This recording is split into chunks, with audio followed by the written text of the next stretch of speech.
जिलापालଙ୍କ कार्यालय महेन्द्रगिरी महाशिवरात्रि प्रस्तुति बैठक अनुष्ठित।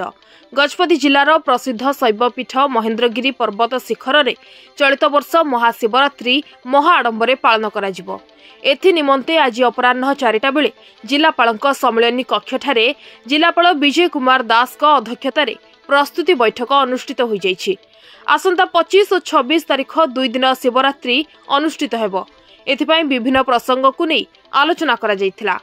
महेन्द्रगिरी महाशिवरात्रि दर्शन पाई लक्षाधिक श्रद्धालु माने प्रबल जनसमागम हेबारे रहिअछि। भक्त माने जिबा आसिबा रास्तार विभिन्न स्थान रे पुलिस पक्षरु सुरक्षा व्यवस्था करा जिवो। रास्तार मरामती पाई पूर्त विभाग अधिकारी को अनुरोध करा जायछि।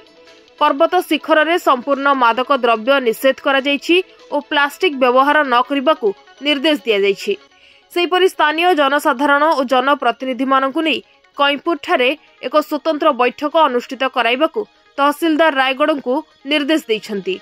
आजिर बैठक में अतिरिक्त जिलापाल राजेन्द्र मिंज, उपजिलापाल श्री अनुप पंडा, उपखंड पुलिस अधिकारी पारलाखेमुंडी श्री माधवानंद नायक, जिला मुख्य चिकित्सा अधिकारी डाक्टर मोहम्मद मुबारक अली, डेप्यूटी कलेक्टर श्री कमलकांत पंडा, तहसीलदार रायगढ़ श्री सुकांत प्रधान समेत समस्त लाइन विभागीय अधिकारी प्रमुख उपस्थित रहिथिले।